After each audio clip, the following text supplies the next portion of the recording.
आज करणार आहे ताडगोळ्याचं सरबत। हे ताडगोळ्याचे असे साल काढून घ्यायचे, आपण बटाट्याचे काढतो ना तसे साल काढून घ्यायचे।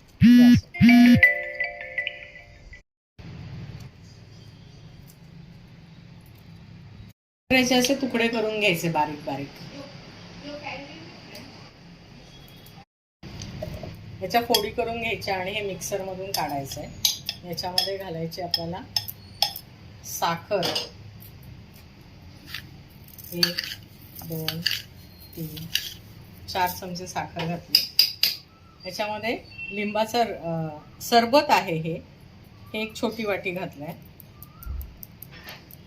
थोडंसं चवीनुसार मीठ घालायचं आपल्याला, बस। आणि हे मिक्सर मधून फिरवून घ्यायचं। त्यामध्ये ठेचून घेतलेला बर्फ घालायचा आपल्याला आणि परत मिक्सरला फिरवायचं। आता हे ग्लासामध्ये घालून घ्यायचं।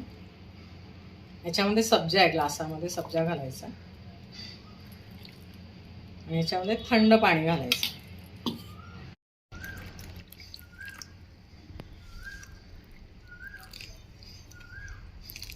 ताडगोळ्याचं सरबत तयार आहे। खूप छान आहे, तुम्ही पण नक्की ट्राय करा। आता उन्हाळ्यामध्ये ताडगोळे मिळतात।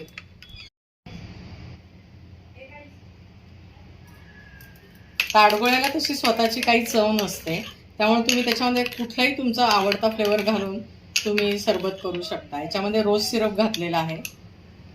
पाणी घालू।